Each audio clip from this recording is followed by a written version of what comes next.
Kaibigan, nandito po tayo sa Donato Restaurant sa Masin, Southern Leyte. Ito po ang may-ari dito, kaibigan ko, kumpare ko. Kaya andito ako palagi.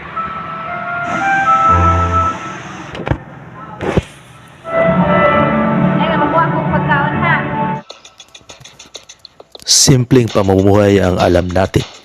Kung wala tayong magawa sa buhay, ay pinili kong idokumento ko ang aking buhay.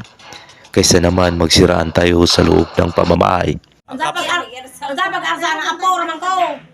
Bisan pag apo, iarsa na imong kamot, baho malagi kagilok mo. Mao na di. Kamu arsa. Ito.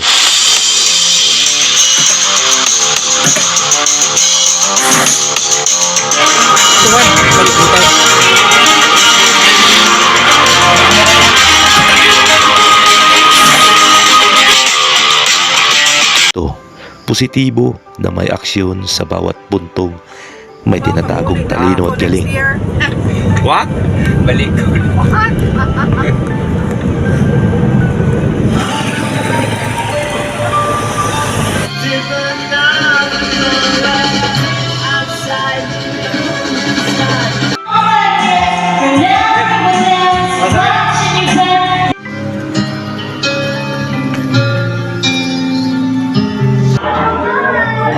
Ayun po, andito po tayo sa birthday celebration sa aking kumpare.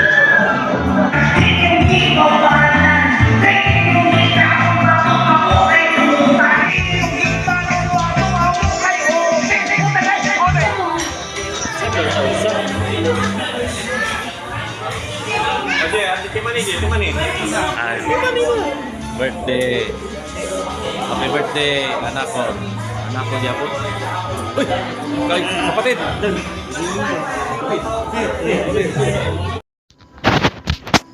Walang pinipiling pamumuhay, basta mabilisan ang at kumita.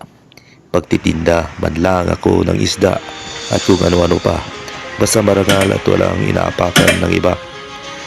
Makatulong sa nangangailangan at sa gabi ay mayroon ng kunting kasiyahan, pampatulog man lang ng mahimbing.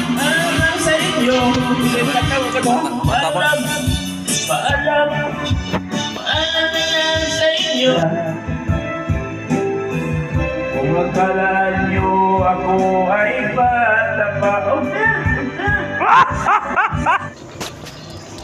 Pero ang mission ko ay ang puntahan ko ang mga taong walang-wala talaga. Dahil ako noon ay wala ring pera sa wallet. Makatanggap man tayo ng hindi magandang salita sa ating mga kapatid at kamag-anak na walang nagbago sa buhay natin. Pero Diyos lang ang nakakaalam kung ano ang nasa puso natin.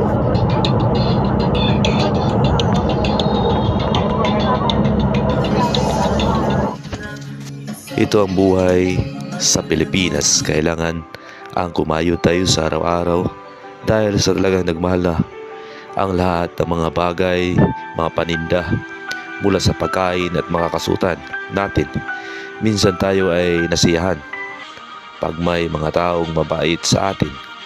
Binibigyan lang naman tayo ng mga bagay na gusto natin. Kaya sakyan rin natin ng mga usapang nakaka-relax at may halong nagpapaligaya dahil ang mga mayayaman ay maingat sila sa mga puntong kanilang salita. Ngunit tayo ay wala ang preno naman. Ngunit sa uli ay katatawanan naman ang punto. Ito po yung mga kaibigan ng palabas ng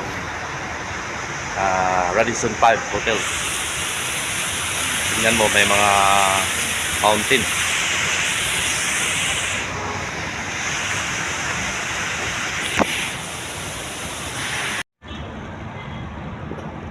Kaibigan, dito tayo sa napakagandang lugar, kaibigan. Ayan.